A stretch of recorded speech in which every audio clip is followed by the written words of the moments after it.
Hello dear students, welcome you all to the Vishal Academy online classes. Today we will study about the business for class 11 and chapter name is business services. It is our third part. In this video our student topic is insurance services. Before understanding about the insurance services, last video we understanding about the banking services. ठीक है, पिछले video में हमने banking services की बात की और इसके बाद हम आज बात करेंगे इंश्योरेंस सर्विसेज की। तो इंश्योरेंस सर्विसेज होता क्या है? जब इंश्योरेंस सर्विसेज की बात करते हैं तो ये एक ऐसा सर्विस होता है जिसमें नॉर्मली क्या होता है कि जो फाइनेंशियल लॉस होने का जो फियर बना रहता है या लाइफ लॉस होने का जो फियर बना होता है उससे हम खुद को प्रोटेक्ट करने का काम करते हैं एक पॉलिसी के थ्रू।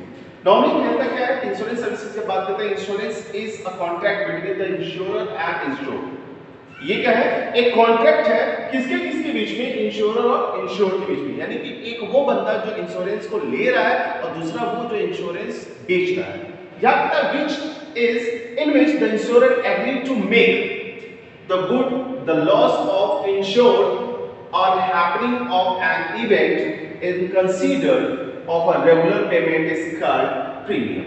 इंश्योरर क्या करता है? एग्रीड होता है या agrees to make the goods of loss.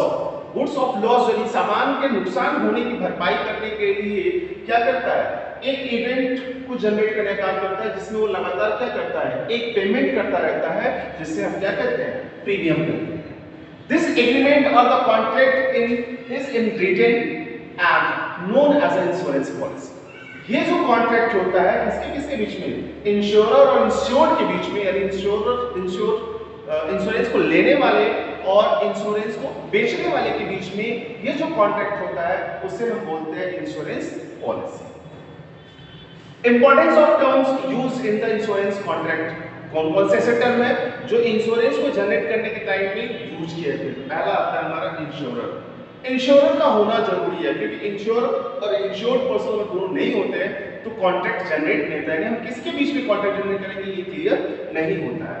तो इंश्योरर की बात करें कहता है is the individual or the firms known as an insurance company which agree to compensate the loss of insurance।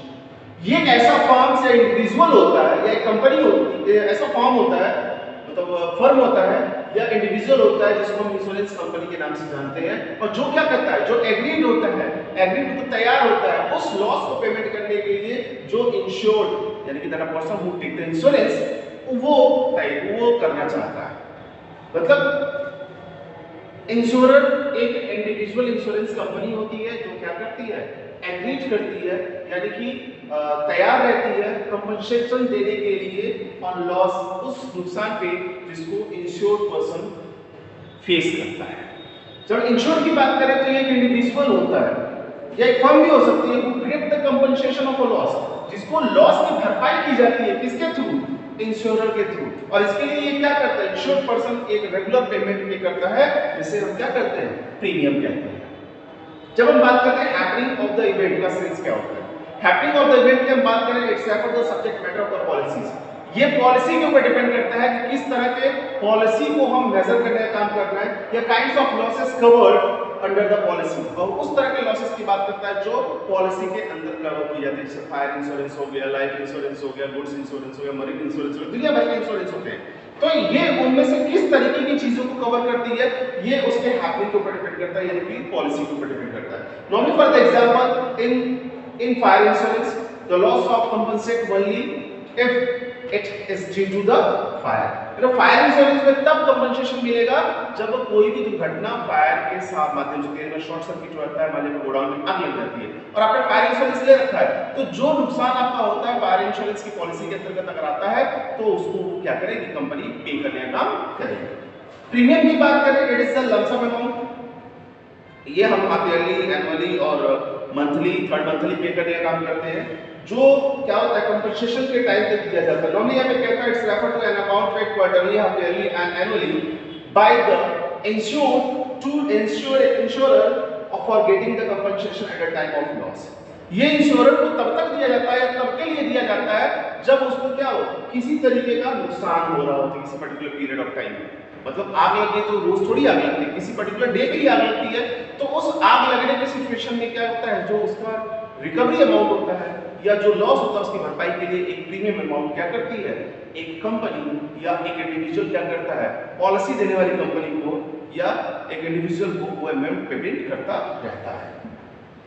Definition कुछ दिया हुआ है, ज्यादा डेफिनेशन के बारे में बात नहीं करें। पहले डेफिनेशन की बात करें जो कि WA डेंसल के बेसिस पे है। उन्होंने कहा कि इंश्योरेंस इज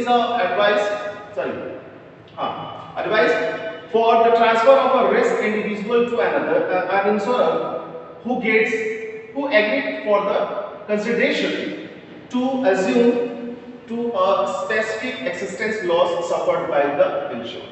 यहाँ पे साफ साफ ये मीन्स कहने का मतलब है कि insurance is a device for transfer the risk. ये कैसा डिवाइस है, इससे हम क्या करते हैं, रिस्क को ट्रांसफर करने का काम करते हैं। वो कौन करता है, a individual to the insurer. Individual क्या करता है, इंश्योरर के ऊपर ट्रांसफर करने का काम करता है। जिस कंपनी से इंश्योरेंस ले रखा है उस कंपनी के ऊपर हम अपने रिस्क को ट्रांसफर कर रहे हैं। who agrees for the consideration, जो इसके लिए क्या है, तैयार है, वो उस लॉस को, उस रिस्क को उठाने के लिए तैयार है। to assume to specific extent loss suffered by the insured, ये उस स्पेसिफिक लॉस की बात करता है जो इंश्योर्ड पर्सन क्या करता है, फेस करता है। हम बात करते हैं प्रिंसिपल ऑफ इंश्योरेंस। इंश्योरेंस के प्रिंसिपल कौन से हैं, यानी इंश्योरेंस जब आप करते हैं उसमें क्या क्या चीजों का ध्यान रखना चाहिए, कितनी रूल्स एंड रेगुलेशन को फॉलो करना चाहिए। इससे पहला था प्रिंसिपल ऑफ यूटिमोस्ट गुड फेथ, विश्वास की बात होती है। जो इंश्योरर होता है और इंश्योर्ड पर्सन होता है उन दोनों के बीच में बिलीवनेस क्या होना जरूरी है। नॉर्मली कहता है according to this principle the insurance is a contract based on faith.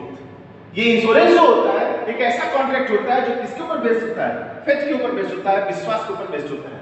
Normally we can the insured and insurer must be disclose all the material facts to each other and both the parties should not be hide any fact related to the insurance policy from each other। यहाँ पे कहता है कि जो insurer और insured person है वो दोनों सभी चीजों को, सारे मटेरियल्स को एक दूसरे के सामने रख देना चाहिए।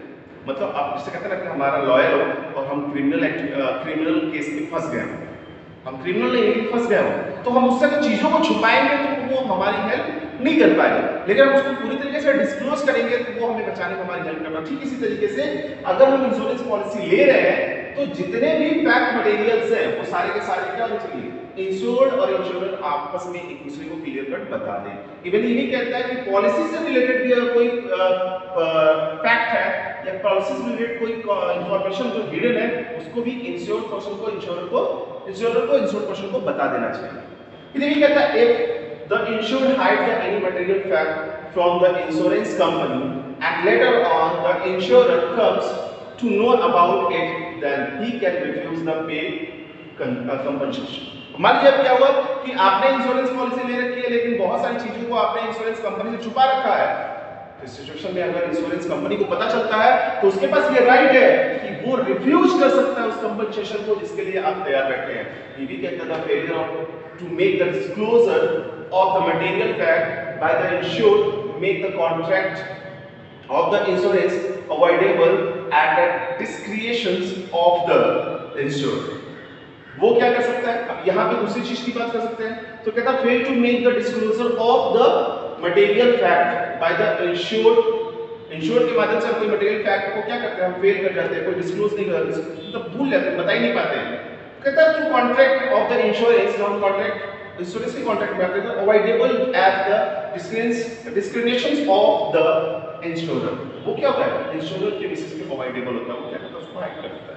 उस सिचुएशन एक एग्जांपल है, if a person taken a life insurance policy by hiding the fact that he is a heart patient and later on if he insured dies of the heart attack, then the insurance company can refuse to pay the compensation because of the material fact was hid by the insurer। यहाँ पे कह रहा है कि बंदा है जो insurance policy ले रहा है और वो क्या है, हार्ट अटैक का पेशेंट है और उसको हार्ट अटैक और इंश्योरेंस पॉलिसी लेने के कुछ ही दिनों बाद उसको हार्ट अटैक आता है।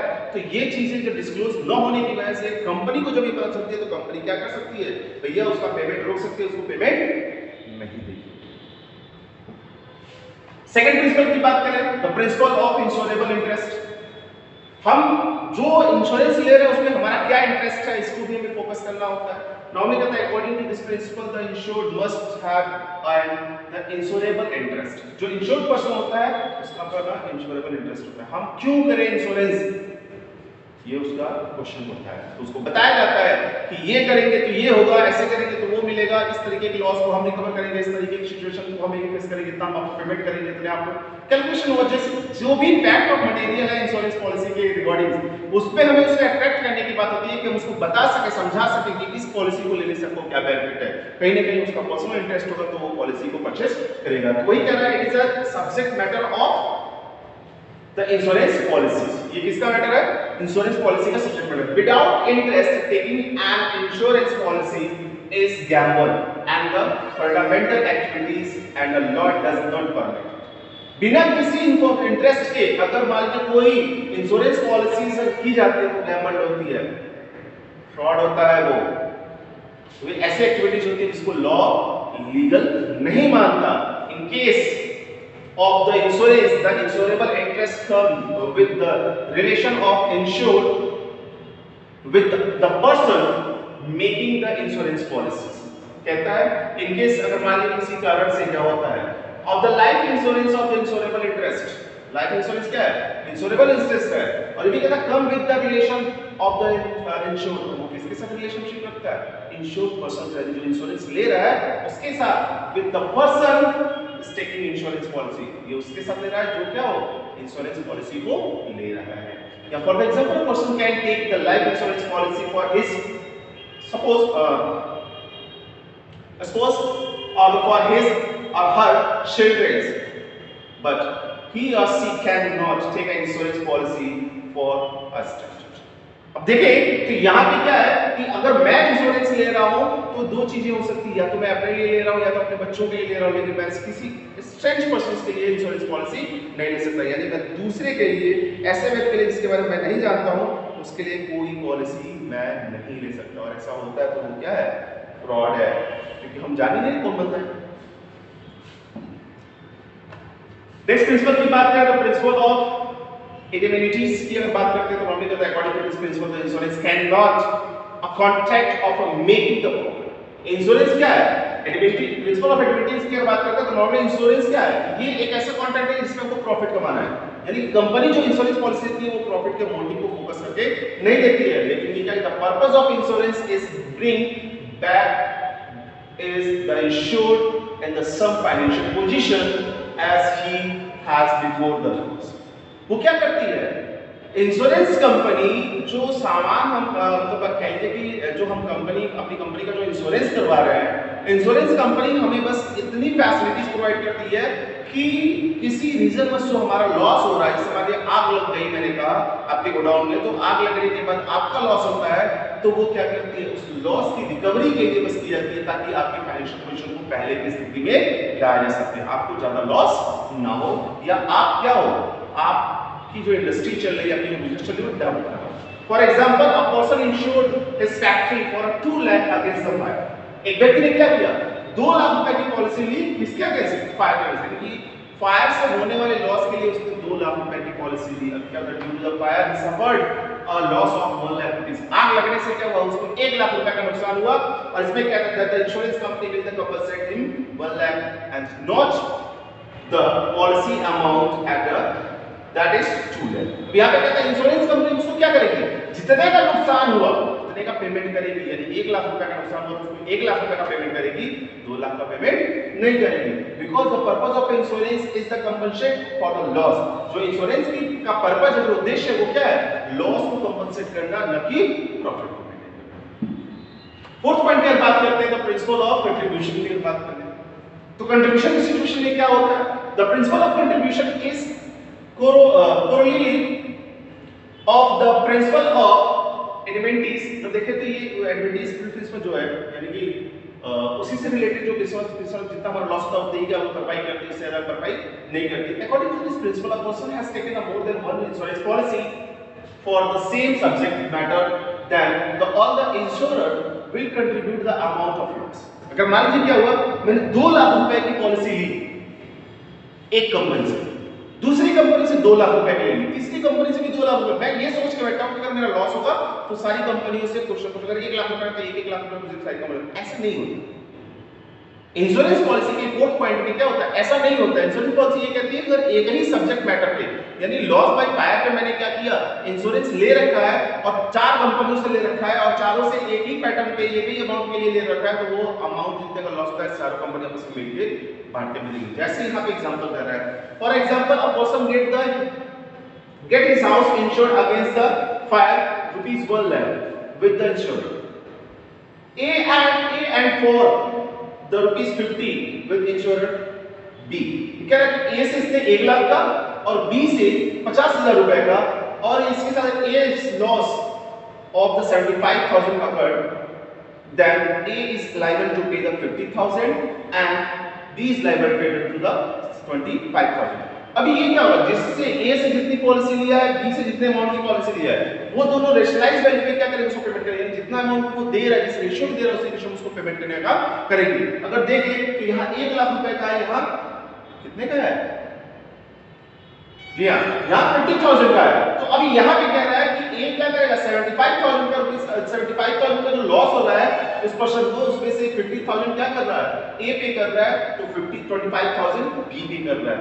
ये सिचुएशन के the formula is used to determine the compensation of the amount that is for the sum assured with the particular insurer into actual loss. कितने का इंश्योरर है उसको एक्चुअल लॉस के साथ मल्टीप्लाई कर दिया जाएगा और टोटल सम ऑफ इंश्योरेंस के साथ क्या डिवाइड कर दिया जाएगा। तो देखिए हमारा 1 लाख रुपए का क्या है, इंश्योरर है, ठीक है, और कितने का हमारा टोटल अमाउंट हो रहा है, 1,50,000। तो 1,50,000 का टोटल सम इंश्योर्ड अमाउंट हो रहा है। अब हम इसको क्या करेंगे, जितने का लॉस होगा उसके साथ मल्टीप्लाई कर देंगे, तो हमारा टोटल अमाउंट आ रहा है, जो हमारा कंपनसेशन अमाउंट बनेगा वो कितने का बनता है, 50,000 का। आगे देखिए तो नॉर्मली 50,000 को पहले वाले के साथ बन रहा है और दूसरे के साथ कितना बन रहा है, 25,000। ए के साथ बन रहा था 50,000, बी के साथ बन रहा है कितना, 25,000। अब ये 25,000 प्लस 50,000 टोटल अमाउंट कितना पे करेगा, 75,000। फिफ्थ प्रिंसिपल की बात करें, शब्रोगेशन की बात करता है। द प्रिंसिपल ऑफ शब्रोगेशन, यानी कि नॉर्मली कहते हैं according to this principle the after the paying of compensation the insurer steps into the shoes of insured. In other word, when the insurer is compensated for the loss और the damage to the property insured by him, कहता है कि जब insurer क्या करता है, जो loss होता है, लॉस को फेस करता है, डैमेज जो होता है उसकी प्रॉपर्टी में होता है, the right of ownership of a such property pass on the insurer. अब मान लीजिए इसकी एक चीज को समझ लीजिए, नॉर्मली क्या हुआ कि मान लीजिए हमने 10,000 रुपए का या 1 लाख रुपए की मशीन का है जो इंश्योरेंस करवाया। अब इंश्योरेंस करवाने के बाद क्या हुआ, टोटल समझिए इसकी एक छोटे से स्टेप में थ्रू समझिए। उस इंश्योरेंस, उस मशीन को इंश्योरेंस करवाना हमने 1 लाख रुपए करवाया और उसके बाद क्या, उसको फायर आग लगी, उसमें वो जल गया। अब जलने के बाद क्या होता है, वो पूरी की पूरी जो मशीन है दैट्स नॉट माय अथॉरिटी। जलने के बाद वो मेरी अथॉरिटी नहीं बनती, वो उस कंपनी की अथॉरिटी बन जाती है जिसे हम इंश्योरेंस कंपनी कहते हैं या जिससे हमने इंश्योरेंस लिया होता है। अब उसकी अथॉरिटी बनने के साथ क्या होता है, अब वो पूरी की पूरी मशीन उसके हाथों में ट्रांसफर हो जाती है। अब वो मशीन का क्या करता है, उस मशीन को मार्केट की वैल्यू पे सेल करता है, बचा हुआ मटेरियल को सेल करता है, जो जितने जैसे बेच सकता है वो उतने का कैश हमें पेमेंट कर देता है, बाकी अमाउंट को अपने पास से पेमेंट करने का काम करता है। वो करता है किसके तरफ, प्रिंसिपल ऑफ सब्रोगेशन के through. Principle of cause and Proxima की अगर बात करें तो नॉर्मली यहां पे भी कहता है according to this principle the cause और the relation reason for the loss must be related to the subject matter of an insurance contract. If the loss is due to the some other cause there the insurance can be denied to pay the compensation। अब देखिए यहाँ पे क्या है कि अगर हमने loss by fire लिया हुआ है, ठीक है, और क्या होता है, बाढ़ आ जाती है तो उसमें सारे मटेरियल नुकसान होते हैं, तो उसमें इंश्योरेंस कंपनी किसी तरीके का कोई पेमेंट नहीं करती। जिस सब्जेक्ट मैटर ऑफ पॉइंट के लिए इंश्योरेंस लिया गया है उसी के थ्रू होने वाले लॉसेस के लिए ही क्या करेगी, इंश्योरेंस कंपनी आपको पेमेंट करेगी। अगर आग से है तो आग होने पे, आग लगने पे ही कंपनी आपको पेमेंट करेगी। फ्लड से है तो फ्लड होने पे ही कंपनी आपको पेमेंट करेगी। अगर फ्लड का है और आग लग जाती है तो पेमेंट नहीं, अगर आग का है फ्लड होता है तो पेमेंट नहीं, यानी दूसरे किसी अदर कॉजेस के लिए वो पेमेंट नहीं करती। फिर बात करते हैं मिटिगेशन ऑफ लॉस की अगर बात करते हैं तो नॉर्मली कहता है according to this principle the insured must take care of his property or the subject matter of insurance in the some way as he would take care without taking the insurance policies. कहता है कि ये एक ऐसा subject matter है जिसमें insurance क्या करता है, insurance is the same way, ये उसी तरीके से है जैसे कि he wouldn't take care without taking the policy, जिस तरीके से वो केयर करता है वैसा नहीं है। यहाँ पे कहने का मतलब ये है, इस प्रिंसिपल का मतलब ये है कि हमने कहा कि हमारी कंपनी अपने गोडाउन का फायर इंश्योरेंस करा रही है, तो फायर इंश्योरेंस कराने का मतलब ये नहीं है कि हम सारी चीजों को ऐसे ही छोड़ दें।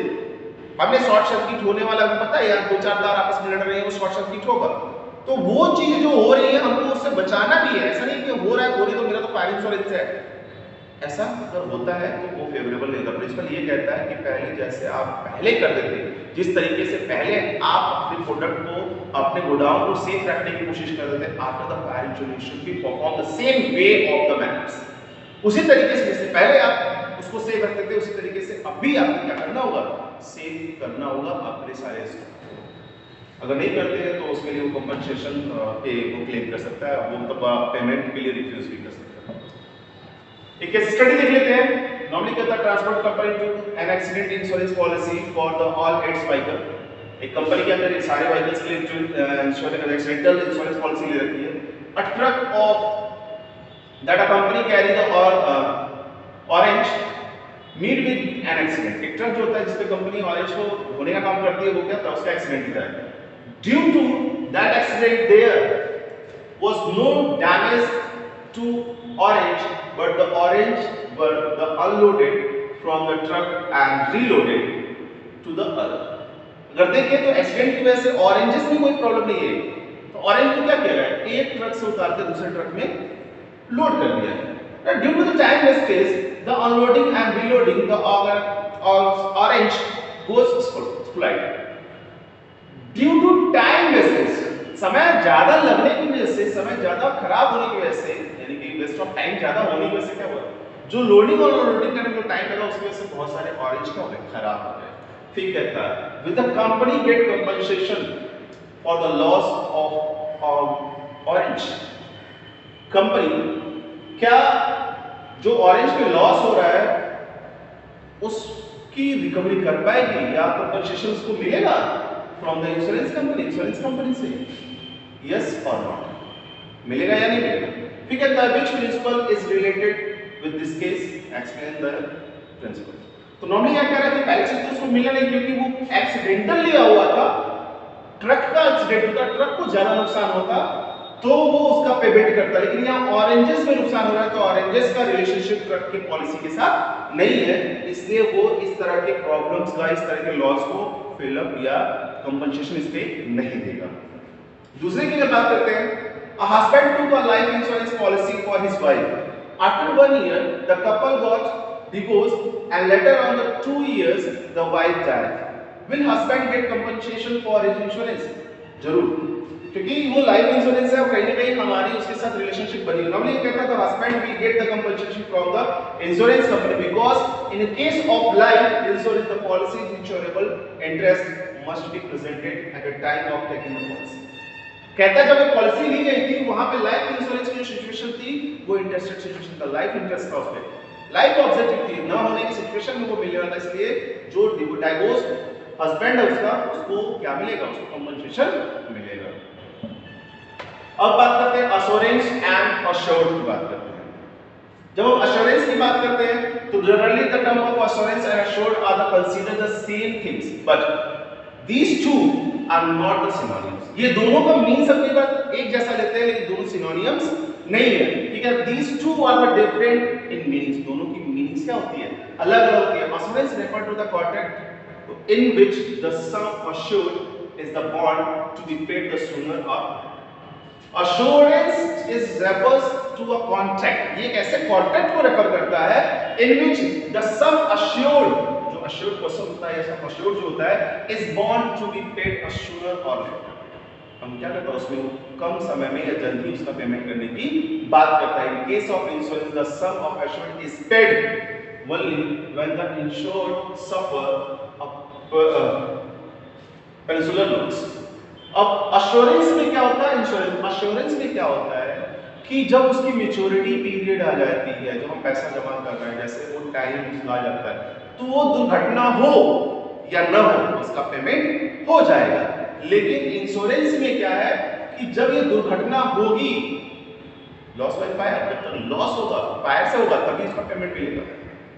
अब लाइफ इंश्योरेंस की बात करें तो अश्योरेंस की सिचुएशन आती है, क्यों? क्योंकि एक पर्टिकुलर पीरियड ऑफ टाइम के लिए हम क्या करते हैं, इंश्योरेंस पॉलिसी लेते हैं। 10 साल के लिए हमने लिए, 10 साल पूरा हो गया, हम जिंदा हैं तो उसका बेनिफिट हमें मिलेगा, नहीं है तो उसका बेनिफिट हमारी फैमिली को मिलेगा। लेकिन अश्योरेंस में है इसका बेनिफिट तभी मिलेगा जब वो चीजें घटेंगी, यानी कि ऐसा प्रॉब्लम जब होगा या लॉस होगा तभी उसका बेनिफिट मिलेगा। कुछ डिफरेंसेस है इंश्योरेंस और एश्योरेंस के बात करें। इंश्योरेंस की बात करते हैं तो in contract of the insurance the insured must suffer damage और loss to claim the compensation.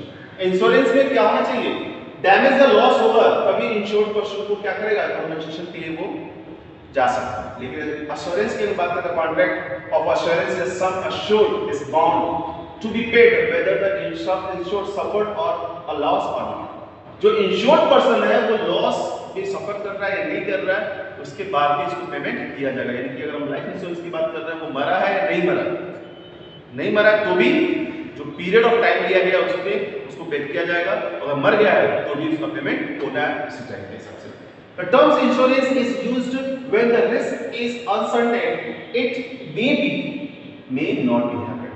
तो ये एक ऐसा रिस्क होता है जो अनसर्टेन होता है, निश्चित नहीं होता, ये हो भी सकता है और नहीं भी हो सकता है। लेकिन यहाँ अगर बात करें तो कुछ इसमें चीजें होती है जो होनी ही होनी है। जैसे कहते हैं the terms assurance is used when risk is uncertain and it is bound to happen। ये होता है डेथ होना ही है, उसको हम रोक नहीं सकते। लाइफ इंश्योरेंस में अगर हमारी डेथ होती है तो होना ही, अब वो होता है तो हम उसके क्या है, लाइफ इंश्योरेंस में क्या है कि पीरियड ऑफ टाइम मैंने कहा कि अगर हम 5 साल के 10 साल के ले रहे हैं, 10 साल पीरियड पूरा होने के बाद तो हमें मैच्योरिटी अमाउंट मिल जाएगी जो हमको मिलनी है। लेकिन अगर हम बात करते डेथ के 5 साल से पहले हमारी कुछ हो जाती है तो भी वो अमाउंट हमको मिलता है जो हमारी पॉलिसी में इंडिकेटेड है।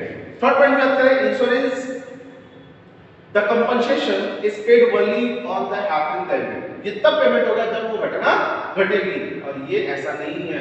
ये क्या कह रहा है, in insurance the compensation is paid whether the event happened or not, चाहे घटना घटे या नहीं घटे। एग्जांपल के लिए फायर इंश्योरेंस, मरीन इंश्योरेंस की बात कर रहा हूं और यहाँ पे लाइफ इंश्योरेंस की बात कर रहा हूं। So dear students, in this video that's all. If you have any type of query, you should be concerned to the Google Classroom. Thank you.